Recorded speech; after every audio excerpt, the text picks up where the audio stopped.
My stand-in is the next BL that I'm watching. I didn't think I was going to find another BL that I was going to be really into, like Unknown, which I covered on my podcast. But my stand-in is just so captivating and gripping in a lot of ways, and it has one of the most deplorable male lead characters that we're supposed to root for as a love interest, which I find a really interesting dynamic to work with.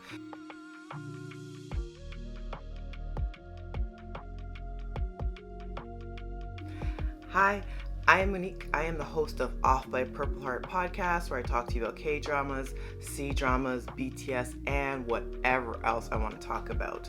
My stand-in, this show is really, really interesting to me, mainly because, as I suggested in my cold open and also in my title, the lead character for the show, one of the main leads, is not very nice, actually. He's actually, in my humble opinion, very narcissistic, and having a not even like a morally gray character, but a character that is in a lot of ways detestable and manipulative and snake-like, but also has this level of seductiveness to him. I find that such an intriguing angle to pull at. My stand-in, just to go spoiler free for the first part of this podcast, is mainly about a show about a man who is a stunt coordinator, or like a stunt man, and he has a potential to rise up in the ranks in his career, but ends up being entangled with a very problematic man who has ties to this very famous Thai actor who this lead character has to be the stunt man for, and it's very convoluted and it's very messy. And let me tell you, this problematic man that has entrenched himself in our main lead's life essentially leads him and is a catalyst to him dying. And then he wakes back up in another body and has to deal with the consequences of that. So it's a very interesting premise off the rip, and I love BLs that challenge against the typical tropes that you see in a lot of BL media. I know that BL as a genre is still relatively new in the grand scheme of things, and I understand funding is a little bit dicey with it, even though it's gotten a lot more international attention, and obviously it's leaned into as a soft power, but it still is a genre that isn't as mainstream as regular BL girlies are entrenched in would think it is. And there's just still it's a hard sell for a lot of folks. And because we're still living in a world with a lot of prejudice and bigotry, it's just a lot of people are not going to give BLs a chance. So I understand it's hard to invest in storylines that are not the usual tropes that they know will bring eyes and viewership, right? But I like that this show is different. I know it's based off of a Chinese novel. I hope that I can find and read it. But the whole idea of reincarnation, body swapping, having your consciousness and soul being implanted in another body, but having to deal with the ramifications of the person's body that you inhabit, having to deal with the trauma that you have died and have no idea of what happened to your actual body, having to then come into play with the same people in your life that led to the toxicity that were the catalyst for your death, and having to confront them in your second chance in life. I just think the whole premise of it is so interesting and cool, and it helps that they got two really great actors in this BL as well. Up and Poom are really great. Poom is not only just really beautiful as an actor, but he's also really expressive, and he shows a lot in his eyes. Like, there's just such a melancholy sadness to him, and him playing Joe, our main lead character, who's now reincarnated in another man's body, you just feel so instantly protective towards him, and I think Poom really brings it. Up as well is a really great actor, and I am really familiar with his work in The Lovely Writer, and I think he's just really great. He's also got a really amazing face card, but he's also a very expressive actor, and he somehow is making Ming, the other lead main character, the love interest, someone who's really detestable, who's very manipulative, who doesn't treat Joe very well in the show, a really engaging character to witness and unfold. And it's so interesting because in the show, we've had about 5 episodes now, and we're going into more spoilers now as I talk further about it.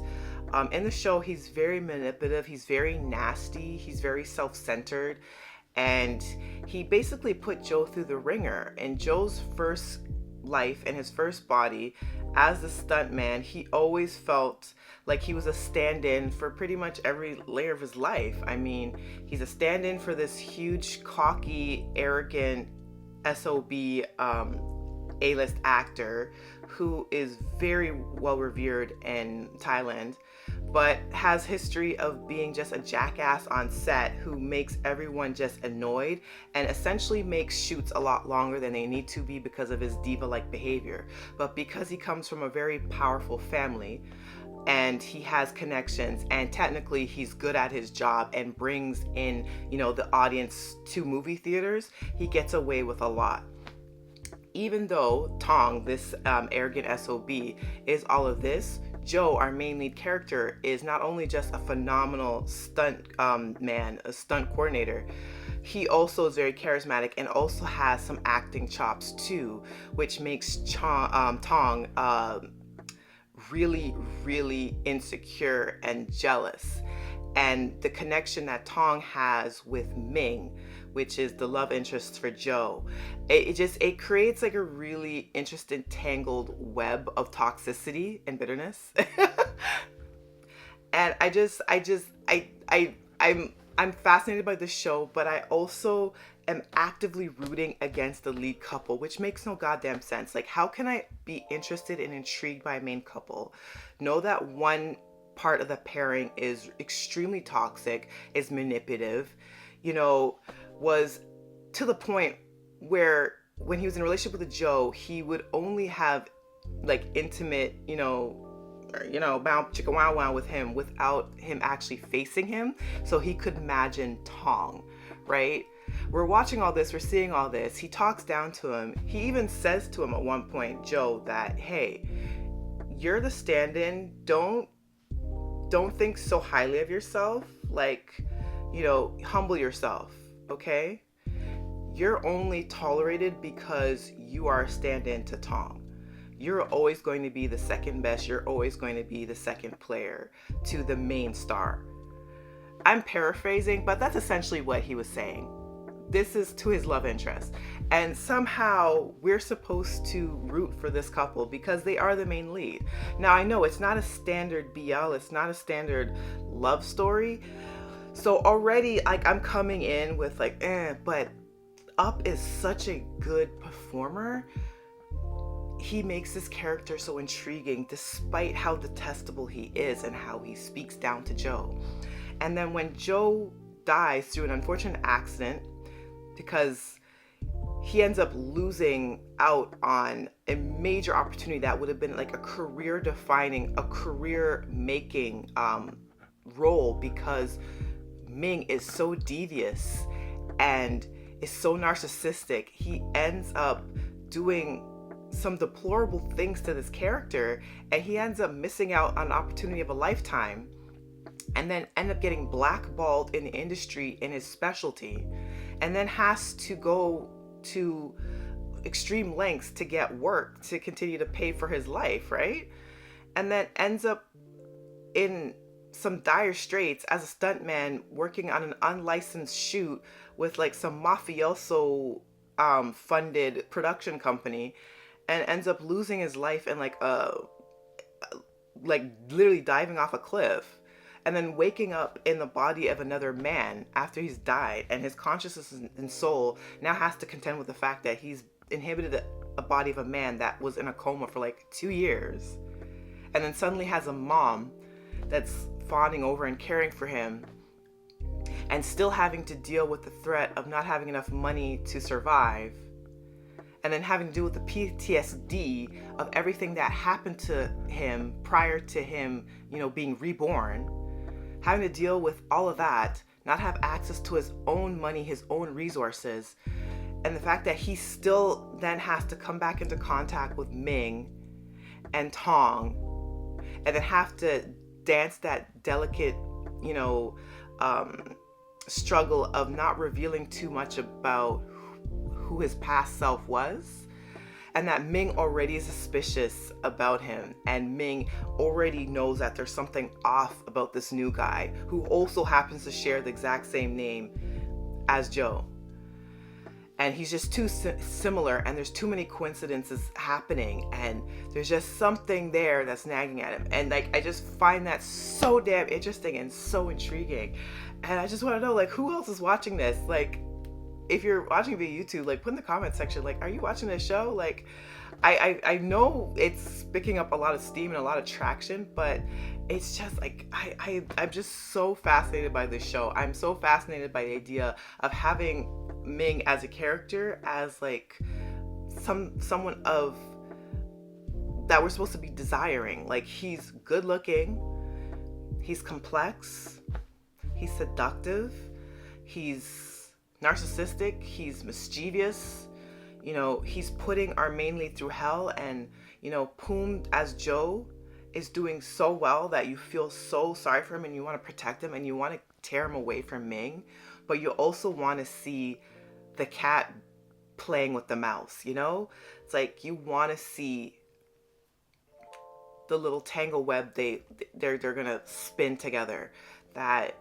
Ming is on to Joe in his second life, but he can't quite put his finger on it yet. And there's that racketing tension of, when is he gonna find out, and then what is he gonna do when he actually finds out that this new guy that has shown up in his life, that seemingly has this weird similarity to the man that he claims he loves but basically tortured, but still feels like he owns him because he thinks of him as his property. There's just so much messiness in this show, and I can't get over it. I just had to talk about it some more. I just think it's such a fascinating concept for BLs, and I know that the industry, the genre is still emerging, but I hope that there will be more projects that are greenlit that have more higher concepts that are a little bit more interesting to play with. I really like the new kind of era that we're entering now, and I want a little bit more variety overall. I want more stakes in general. And this is not even just commentary for like BL, for any Thai productions or any Taiwanese productions or what have you. I'm just talking in general, in entertainment industry at large. I just need more risk taking in art. I need a little bit more interesting concepts. I don't want us to play it safe. The industry, I don't like the trend of just pulling back of, multi-layered scripts. Like, I kind of like dealing with, gray characters, morally gray, more on the morally gray side, that they're almost in black hat territory, that they're characters that we can't really root for, but they're so charismatic and captivating that we have to stay tuned. And you still hope that the good guy wins, the white hat wins in the end, but you still want to see like the intricate dance the good versus evil will play amongst one another. I'm totally rambling. I don't even know what I'm saying at this point. I'm just saying that in the very few episodes that we've got on the show so far, I'm really excited about it. And I didn't think I was going to have another BL that I was going to be super intensely into after Unknown. Like, I still think of Unknown as like some of the best that we've got in 2024 so far, because 2024 has kind of been rough all around. But yeah, it's a very interesting show, and I'm very, very, very in tune. Like, I'm just completely enraptured in it. If you're wondering where you can find this show, it's on a streaming app, but I think a lot of the clips will be on YouTube, and there's a lot of reactors as well that are reacting to my stand-in, and it's just been great to watch. So definitely check it out if you can. If you have checked it out, please, in the comments below, tell me your thoughts about the show. Are you feeling as pumped as I am about it? Is it like appointment television for you too? Because it's appointment television for me. I just think it's so juicy, it's so intriguing, and yet, one of the main leads is like a psycho, but I'm still rooting for it. and I think it's kind of hot. Go figure. If you're listening via Spotify or Apple Podcasts, I really love you and appreciate you as well. I hope you enjoy the podcast. I have a lot more coming down the pipeline, so you stay tuned, and have a good day, have a good evening, have a good night, and I'll see you in the next one. Bye.